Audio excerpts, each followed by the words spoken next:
Okay, you guys? No.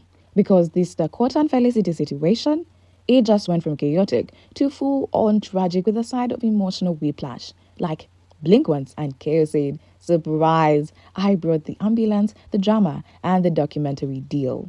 This story is beyond wild. It's messy, emotional, dramatic, and just exhausting in the most entertaining way. And honestly, it feels like watching two people fall off the same cliff while their friends down there trying to catch them mid-air with a butterfly net. So buckle up, besties, grab your snacks, maybe some tissues because we have to unpack every confusing, heartbreaking, and bizarre detail of this roller coaster. So, remember Dakota and Felicity? Yeah, those two. The TikTok couple that somehow decided running away and living on the streets was the next big relationship trend. Like, who needs a mortgage when you can have a sidewalk, right? Be so serious. I wish this was satire, but nope, it's real life. After all that chaos of them eloping, refusing to go home, and treating homelessness like a bonding exercise, it's now been revealed that Felicity has a life threatening condition and is hospitalized. Besties. The tone shift? Violent. 1 second they're kissing on a bus stop bench like it's the notebook, and the next, it's a medical emergency. Like the algorithm couldn't even prepare us for this plot twist. And if you're new here, pull up a chair because this mess needs context. In our last deep dive, we unpacked every messy chapter of their love story. And when I say messy, I mean 10-day-old laundry on the floor messy. The cheating scandals, the on and off breakups, the dramatic declarations of love from park benches. It's a soap opera shot on a phone camera. Basically, Felicity cheated on Dakota multiple times, got back with him, and instead of therapy or, accountability, they decided, let's make bad decisions together. And that's how this masterpiece of delusion began. Like, imagine your friends breaking up, and instead of healing, they say, what if we just become TikTok's Bonnie and Clyde, but without the charm or the money? That's literally the vibe. And of course, everyone assumed after the last meltdown they'd finally take a breather, maybe start rebuilding their lives. But no, these two looked stability dead in the eye and said, we don't know her, never met her, couldn't recognize her in a lineup. The way they treat common sense like it's an optional subscription. Besties, this is where the real disaster starts brewing. The kind where you just grab popcorn and mutter, this can't get worse. But it always does. Now it's time to make some dinner. He's making the spaghetti we got from the store. But while he was making it, his girlfriend got a call from her ex. She on the phone with her ex-boyfriend. And y'all should have heard what she was saying. Talking about being with two guys. We told him what she was saying and this happened. What happened? Huh? What happened? Oh, nothing. Really, just talking. Here's Dakota. Oh, fuck. Dakota, come here. Come here. I love you. I'm cooking right now. Love you. Love you. Say hello. Why is she talking to her ex? Very odd. I'll text you. May I ask you a question? Yeah, what's up? How lucky are you to have two boyfriends? He knows I'm his true love. So you were just joking with the other... Yeah, that was just my best friend. Dakota and I have been together for a year. I'm close to you. He is the love of my life. That was a funny joke, Felicity. I've never heard a joke like that. It's just a joke. And he knows that I would cheat on him. He knows I'm loyal. Must be opposite day. Did your mom care that you stayed the night? No, she doesn't care. What are you going to do if you get pregnant? My mom asked me if I get pregnant, what am I going to do with the child? And I said, I'm going to get married to Dakota. You have kids? No, I am unable. So here's the situation, besties. Felicity was banned from Dakota's apartment. Like, not a gentle. Maybe don't come over for a bit. No. Full on, do not enter, your name's on a list energy. Her mom was literally like, sweetie, just come home. And Felicity said, absolutely not. Girl, why are we rejecting free shelter like it's a spam mail? And then Dakota, our man of the hour, looked at this case and said, okay, let's live outside. Be so for real right now. That's not love. That's delusion with matching backpacks and maybe a GoFundMe link. So these two start living on the streets, begging for food money, and still framing it as their epic love story. Alright guys, I have an update on Dakota and Felicity. Now that Corso posted, I feel comfortable talking a little bit deeper about the situation. But if you haven't seen Corso's video, basically he says that Dakota and Felicity are staying in a motel that he's paying for because Dakota wants to be with Felicity and Felicity doesn't want to be at home. And she's got a home to go to, she just doesn't want to be there. And he still has his apartment. Nothing happened to his apartment. He's choosing to be on the streets or in the motel because he wants to be with Felicity. So before Corso got them this motel for a week, they have been staying on the streets. They've been panhandling, begging, doing everything that they don't need to be doing when they got places to be. So the biggest piece of information that Corso didn't talk about is that Felicity was caught yet again being back at the freaking apartment. So police had to come again and take her ass off the apartment. And after that, that's when Dakota decided, well, you know what, I'm gonna just sleep on the streets with you because you can't be in the apartment, even though she has no Corso and James have been taking them, this is another piece of information that they haven't really talked about, but Corso and James have been taking them to be with each other, like, outside of the apartment. They've been taking them on dates and places where they can spend time together, but just not at the apartment. And they're taking all of this for granted. And it sucks for Corso and it sucks for James, who's been putting so much time, money, and effort into helping them, and they don't care. Like, if you watch Corso's video, Dakota and Felicity both say, I don't care about the apartment. I hope I get evicted. I don't want to go back. I don't even like the apartment. And that hurts Corso because he's put so much into getting that for Dakota, and they just don't care. They really just don't care, and it's sad and it sucks that they'd rather be on the streets than being home with your mother and following rules and being in the apartment that your friend worked hard to get you. And I know a lot of you guys are like, well, Corso, just stop helping them. It's not that easy. He's got a really strong bond with Dakota. That's his friend. Like, he genuinely cares about his friend, and he doesn't want him he doesn't want to give up on him, basically. But it seems like it might be getting close. And this is just my opinion. This isn't something somebody told me. I haven't heard anything about Corso, like, giving up on them or anything like that. This is my opinion, is I can see that it's breaking Corso, and I don't know how much longer he's going to be able to keep up with all of it.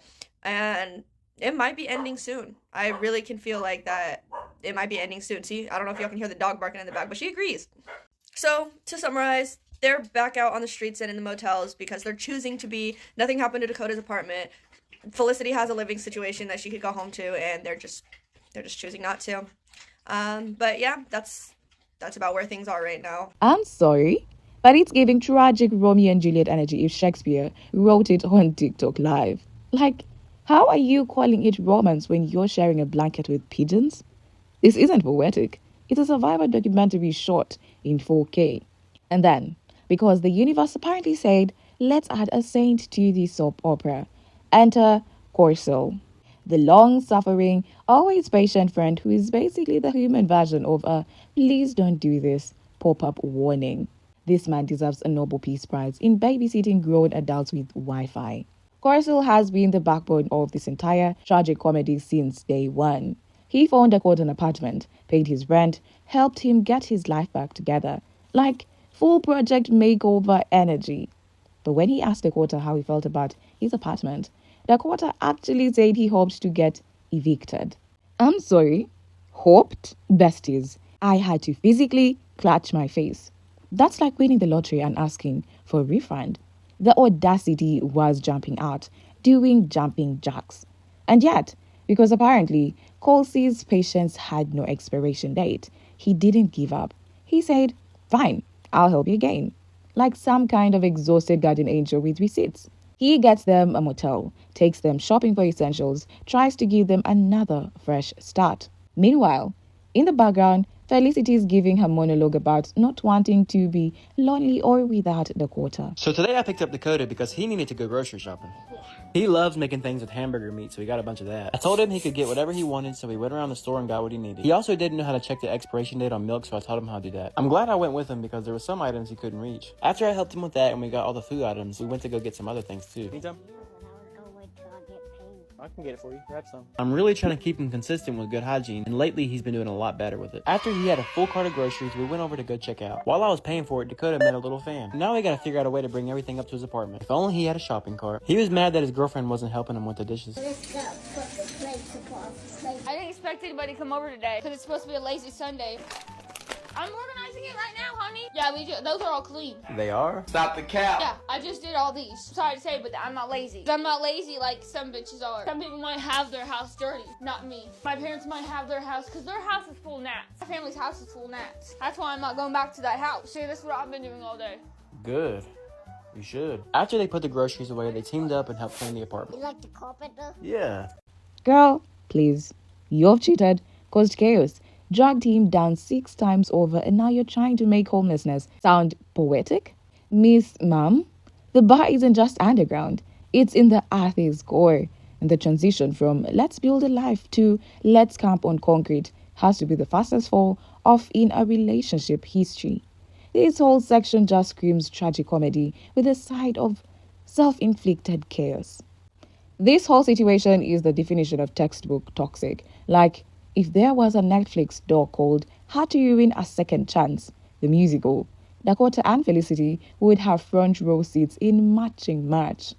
Felicity doesn't want Dakota to breathe air she's not in charge of. She's got a literal house waiting for her, parents waving her in like she's a returning prodigal daughter. And yet she's like, nah, I'd rather go camping under the streetlights with my man. Besties, the math isn't mathing. She would rather watch Dakota lose his apartment than see him succeed without her. Like, who wakes up and chooses struggle with love? And Dakota? He's following her like she's the CEO of Bad Decisions, leading a company that specializes in chaos, unpaid rent, and emotional bankruptcy. And the internet has had enough. People are in the comments like, we've seen this episode before. It always ends in tears. Some are blaming Corso for enabling them, saying he's too nice, too soft, always stepping in to fix their circus act. Others are like, he's got a heart made of gold, but it's being stomped on by clowns. Either way, the vibes are messy. The comment section's basically one giant collective sigh followed by, Lord, give this man peace. One top comment literally said, you can't save people who want to drown together. And honestly, iconic. Someone needs to stitch that quote on a pillow. And it's true. Corcel can't parent 2 grown adults who think the streets are a romantic Airbnb experience. Like, this isn't the Notebook, it's the not booked. Every time he steps in, the cycle just resets. Chaos, rescue, repeat. It's like a bad sitcom that won't get cancelled because the drama keeps renewing itself. The audience, aka us, is just sitting there like, do we laugh? Do we cry? Do we call someone? Because at this point, even Netflix couldn't script something this ridiculous. The whole saga runs on pure delusion and heartbreak fuel. So, after all this emotional whiplash, Corcel finally said enough and spilled his truth online. And when I tell you this man's tired, I don't mean a little tired. He's emotionally, mentally, spiritually so exhausted in ways caffeine can't fix. Best is, he dropped a heartfelt post so deep it had me tearing up while also whispering, Sir, please go touch some grass because he's that drained. He wrote this essay like full Dear Diary energy, and when I read it, my brain said, oh, he's done. He said, I am worried Dakota might be slipping back into old habits. I know a lot of people have said, I just have to leave them be, and I completely understand that. I just want to be there for them through this final stretch. They both agreed to let me help find a caretaker or somewhere they could get proper care and guidance. I'll keep supporting them with boundaries and hopefully end things in a positive note. Translation. I can't do this anymore, but I also can't not do this. It's giving burnt out life coach energy. You can feel it. So in a previous video, I talked about how I had suspicions that Corso was kind of getting towards the end of this friendship, and I think that this post really confirms a lot of what I've been saying, that it seems like he won't be in this friendship much longer, and honestly, I respect it. I mean, he's done so much, so much, and Dakota and Felicity both just continue to just throw it in his face, and you can only do so much for somebody. They have to want to change. It's the saying of, like, you can lead a horse to water, but you can't make it drink. It's the same thing. He can keep pushing Dakota on the right path, but if Dakota keeps choosing a different path, that there's nothing Corso can really do about that.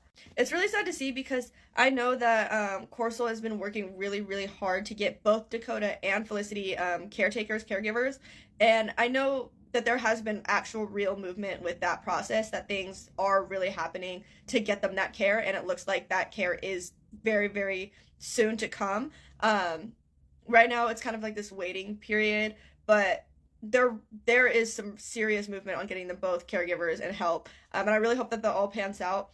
This is really just my opinion right here. This next part, my opinion and my speculation is, I feel like once they get those caregivers, Corso will take that as his time to just move on from the friendship. That'll be his last ditch effort. That'll be his last gift to Dakota. And I think that that's when Corso will decide to move on and focus on his relationship and his family and his other friends, and just let Dakota fly, you know, let Dakota be in control of his own life. He's done as much as he really can.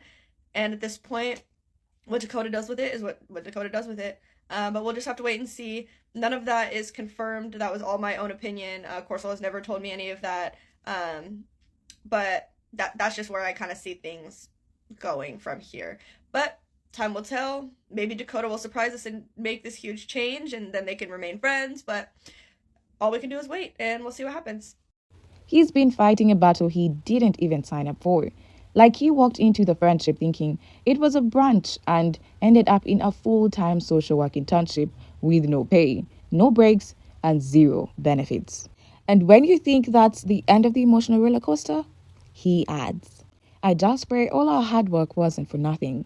I want to be proud of what we accomplished, but if they don't allow me to help this time, that will be my last straw, because I can't keep putting myself through this. It has taken a deep mental toll on me and affects my everyday life. Besties, this part? Ouch. Like, this isn't just tired, it's essential tired. Imagine pouring your time, energy, and sanity into helping someone only for them to say they hope they lose their apartment. I would have logged out of friendship.com permanently. The audacity isn't even on clearance anymore. It's buy one, get one free at this point. Corso deserves peace, therapy, a spa day, and maybe a restraining order from drama. This man's out here performing more than miracles, paying rent, saving lives, giving second chances. And Dakota is in the corner, praying for eviction like it's a personality trait. It's giving emotional matter meets reality TV side character. And the transition from caretaker to therapist to unpaid life manager? Smooth as chaos. The poor man's just trying to sign out of this mess, but the notifications keep pulling him back in. Classic TikTok saga energy. Just when you think this story can't possibly get more chaotic, life said, bet. Like the drama god saw us breathing for half a second and said, no peace for you, bestie. Suddenly, Felicity drops a Facebook post that reads like something out of a soap opera. Everybody please pray for me. I have kidney failure. I am in the hospital right now. I don't want to die. And when I tell you the internet stopped mid-scroll, everyone collectively gasped like it was a plot twist in a true crime doc. Even the haters paused. Because say what you want about Felicity, this right here was serious. This wasn't just influencer tears. This was hospital bed, tubes, prayers, and panic energy terrifying. No one deserves that level of pain.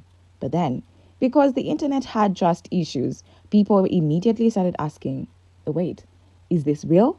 Or another sympathy stand? Like, not even 5 minutes in and the comment section was already CSI, Facebook edition. All right, guys, we have some serious breaking news in the world of Dakota and Felicity. Felicity posted this, everybody please pray for me. I have a kidney failure. I'm in the hospital right now, and I do not want to die. At first, people were very skeptical on if this was true, if she was just being dramatic, if she was just looking for attention. But it turns out that this is true, and it is worse than people were expecting. I'm not going to go into the details. It's not for me to put out. But as she said, it is related to the kidney, and it is life-threatening. It is serious. She is fighting for her life in the hospital currently. I genuinely hope that she is okay and she recovers from this. I have had a very close family friend pass away from a very similar situation, and so it is very concerning, and I am very afraid for her. I would never want anything to happen to her. I know that we had a little bit of a beef moment, but seriously, she does not deserve this at all. Stay tuned. James is heading over there right now. He's going to be making a video with his own update, so make sure you guys follow him and check out any videos that he posts. But that's all I know right now. I'll let you guys know if I know anything else. But seriously, let's all just hope that Felicity makes it. Enter James, Dakota's friend, part-time peacemaker, full-time drama survivor. He's been trying to help these two longer than most relationships last. James confirms it's real, and not just with words.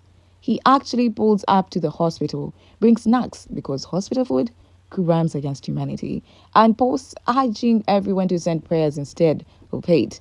And honestly, that kind of compassion on the internet is rarer than a stable influencer relationship. We don't see that often.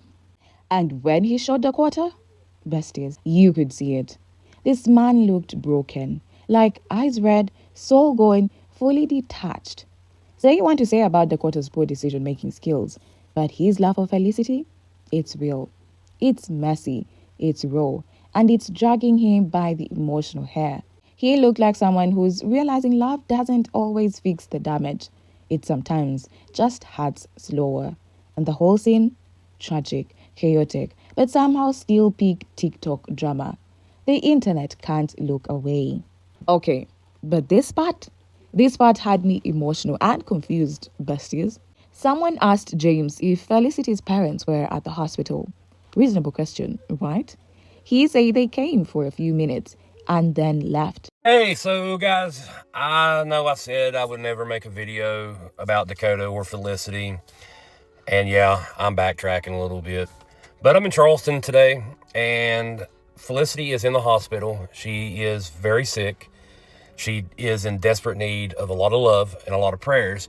So I'm asking you guys to put whatever opinion you have aside, and remember, she is a human being that is deserving of love, deserving of, prayers. So, me personally being through having multiple hospital stays, I know what it's like to stay in a hospital. It sucks. The food sucks bad. So, I asked them, I got a little list of items that they want to snack on while they're in the hospital. So, we're going to get the snacks, and we're going to go to the hospital and see you in a little bit with Dakota and Felicity. So we're here at the hospital.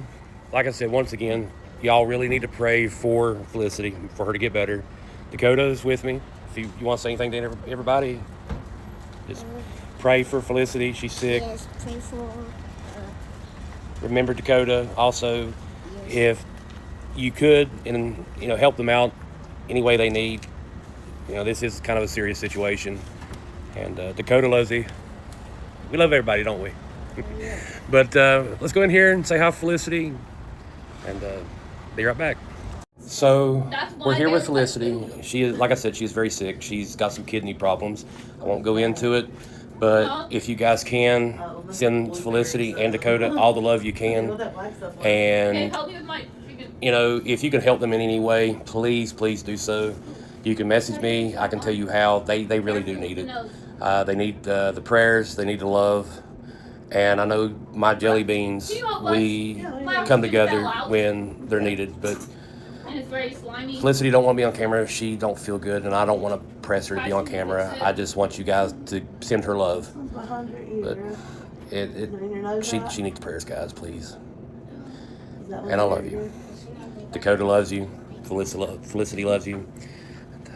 Yeah. So we ended. I'm gonna spend some time with Dakota and Felicity before we have to go home. And we all love you guys. Please keep Felicity in your prayers. And let's hope she gets better. Like, what kind of drive-through parenting is that? Your daughter is literally in a hospital bed with kidney failure, and you're like, we'll swing by between errands. What? Was Target calling? I'm not saying they need to come out with candles, but a stay strong and goodbye wave? That's wild. It's sad. It's cold. And honestly, it explains so much. Suddenly, all the puzzle pieces of Felicity's chaos start clicking together. This is why she clings to Dakota like he's her emotional Wi-Fi. Because if love was consistency, she's never had a signal. It's giving trauma bonding 101. She's convinced that chaos is love, that fighting means passion, that pain equals proof. And that's just heartbreaking. The poor girl probably thinks stability is boring because her whole life has been a roller coaster with no seatbelt. And yeah, It doesn't excuse her manipulative behavior or her refusal to go home, but you start seeing where it comes from. Like, imagine growing up emotionally starved, and the one person who never leaves, no matter how messy it gets, is this boy who is just as broken as you are. That's not love. That's trauma cosplay. She is desperately gasping for control in a world that's made her feel disposable. And Dakota? He's the comfort chaos she keeps choosing because it feels familiar. It's not healthy, it's not right, but it makes sense in the saddest way possible. Besties, this whole thing is a walking psychological textbook wrapped in a TikTok drama saga. Thankfully, not everyone abandoned her. James was there, yes. But Corsil, our unsung hero, showed up again. He visited Felicity and posted. Felicity is currently in the hospital with what she says is a kidney failure. She's very worried and under a lot of stress. It's a sad situation, especially since she was just recently in and out of hospital after Alderman took advantage of her while she was on a trip. I hope she's alright. And besties, that last sentence, everyone collectively side eye. Because, sir, why would you post that? That's deeply personal, sensitive trauma. And the internet is not a safe space for that. People flooded his comments, calling him out for overstepping. His intentions were poor, but the boundaries? Gone. And then, plot twist 27. Felicity's mom finally posts an update. Turns out it wasn't kidney failure. It was a UTI that spread and caused sepsis. She said Felicity was doing better and would be released soon. Thank goodness. But still, Corsel's post stirred up an ethical mess because it raises the question, when does helping turn into oversharing? Okay, jokes aside, let's get real for a second. Behind all this chaos, there is so much pain. We are watching two people destroy themselves in real time while the people around them break trying to save them. Dakota's loyalty looks like love but feels like self-destruction. Felicity's obsession with control feels like love but comes from trauma. And Corsel? He is drowning in emotional exhaustion. And that's what makes this story so complicated. Because it's funny one moment, like the absurd decisions to make you scream laugh, and then it's just sad. It's watching trauma on loop disguised as internet content. And we all keep watching, hoping it will end differently next time. This is what shock culture does. It rewards chaos. Every fight, every breakdown, every pray for me post becomes another viral moment, and the cycle keeps feeding itself. Anyways, love, that's today's deep dive into chaos with a side of heartbreak. What do we even say at this point? Should Gorsel finally step back and save his sanity? Did Felicity's parents emotionally check out long before this? And can Dakota ever choose peace over chaos? Sound off, besties. Team, enough is enough. Or team, maybe there is hope. Let's discuss in the comments. Until then, be nice, drink water, protect your peace, and always send receipts. Mwah.